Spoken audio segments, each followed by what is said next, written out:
Ever found yourself putting off tasks you know you should be doing? It's a familiar feeling, isn't it? That looming sense of something important waiting to be done. Yet you find yourself scrolling through social media or suddenly deciding to clean your entire house. This, my friends, is procrastination, a universal phenomenon that we've all experienced at some point in our lives. Now let's dive a little deeper. Procrastination isn't just about being lazy or lacking self-discipline. It's a complex dance between our brain's desire for instant gratification and our inherent aversion to discomfort. Our minds, ingenious as they are, often trick us into taking the path of least resistance, pushing us to avoid tasks that might cause discomfort or stress. And here's the surprising truth. Almost everyone, from students cramming for exams to executives juggling high-stakes projects, has been ensnared by this cunning trap at some point. Remember this. Procrastination isn't about laziness, it's about avoiding discomfort. Why do we procrastinate even when we know it's against our own interests? This question has puzzled psychologists for years, and the answer is more complex than simply being lazy or disorganized. Procrastination, at its core, is an emotional issue. It's about our relationship with ourselves and how we deal with our feelings. One of the most common psychological reasons behind procrastination is fear of failure. This fear can be so paralyzing that it's easier to not try at all than to risk falling short. We procrastinate to protect ourselves from the potential disappointment or shame that comes with failure. Another psychological trap that leads to procrastination is perfectionism. Perfectionists tend to have an all-or-nothing mindset. They believe that if they can't do something perfectly, it's not worth doing at all. This mindset can lead to procrastination because it sets unrealistic standards that are impossible to meet, causing the individual to put off tasks indefinitely. Then, there's the instant gratification monkey, a term coined by blogger Tim Urban to describe the part of our brain that seeks immediate pleasure over long-term rewards. This monkey is the one who convinces us to watch just one more episode on Netflix, instead of working on that project due next week. Dr. Tim Peichel, a leading researcher on procrastination, has a theory called temporal discounting. This theory suggests that we value immediate rewards more than future ones. So we might choose to scroll through social media now, rather than work on a report that's due in a week. The gratification from the scroll is immediate, while the satisfaction of finishing the report is in the future, and therefore discounted. All these factors contribute to the psychology of procrastination. But don't despair. Understanding these triggers can help us take control of our actions and overcome procrastination. It's not about being perfect or fearless, but about recognizing these psychological traps and finding strategies to navigate around them. Understanding why we procrastinate is the first step in overcoming it. So, how can we outsmart our own brains to stop procrastinating? Well, it's not as daunting as it may seem. Let's start with a simple yet effective technique: breaking tasks into smaller parts. This approach is inspired by the old adage, how do you eat an elephant? One bite at a time. When a task seems too monumental to tackle, we tend to push it off.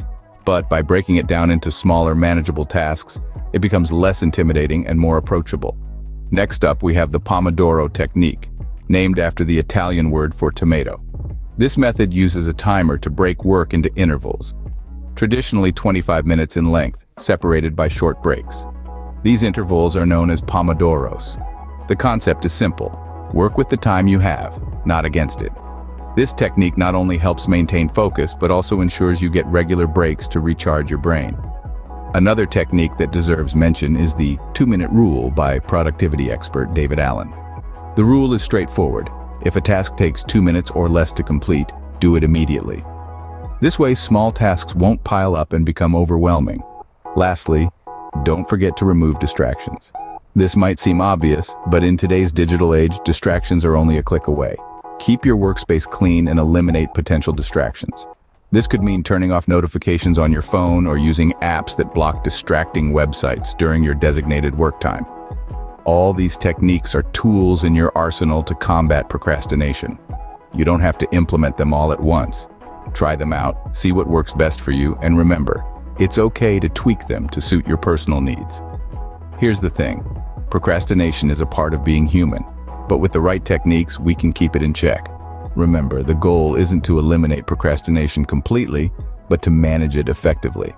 But what happens when we inevitably fall off the wagon? That's when self-compassion comes into play. It's an often overlooked yet fundamental aspect in overcoming procrastination. Let's face it, we're all human, and we all have off days. Days when the to-do list seems overwhelming, when our motivation drops, or when we simply don't feel like doing anything. It's during those moments that self-compassion becomes our greatest ally. How so, you might ask? Well, self-compassion is about understanding our own struggles, accepting our imperfections, and giving ourselves the kindness we would extend to a good friend in a similar situation. It's about saying, it's okay, you're human, and it's normal to have off days. But why is self-compassion so important in overcoming procrastination? Psychologists like Dr. Kristen Neff argue that self-compassion reduces the fear of failure, a common trigger for procrastination. When we're compassionate toward ourselves, we lower the stakes of failure, making it less daunting to start a task we've been putting off. Self-compassion also helps us to bounce back from setbacks. When we're hard on ourselves, a single failure can spiral into a cycle of self-criticism and avoidance. But when we treat ourselves with kindness, we break that cycle. We can acknowledge the setback, learn from it, and move forward. Now, it's important to note that self-compassion doesn't mean letting ourselves off the hook. It doesn't mean giving ourselves permission to slack off or avoid responsibilities. Rather, it's about treating setbacks not as catastrophes, but as learning opportunities. It's about understanding that progress isn't always linear, and that's okay. So the next time you find yourself procrastinating, instead of berating yourself, try a little self-compassion. Remind yourself that it's okay to struggle, it's okay to have off days, and it's okay to fall off the wagon every now and then. Self-compassion isn't a license to slack off, it's a tool to get back on track. So what can you start doing today to tackle procrastination? As we journeyed through this discourse, we've unearthed the roots of procrastination and the mental processes that fuel it. Understanding why we procrastinate is the first step towards turning the tide. Do you procrastinate out of fear of failure? Or perhaps it's perfectionism or lack of motivation that's holding you back. Identifying your personal triggers is the cornerstone of your battle against procrastination. We've also explored various techniques to outsmart this habit. Remember how we talked about the Pomodoro technique? Working in short, focused bursts interspersed with breaks can make a world of difference, not to mention the power of to-do lists and time blocking. These tools aren't just about keeping track of tasks, but about creating a structure that can help you overcome the inertia of procrastination. However, the most vital piece of the puzzle is self-compassion. It's about understanding and accepting that it's okay to be imperfect.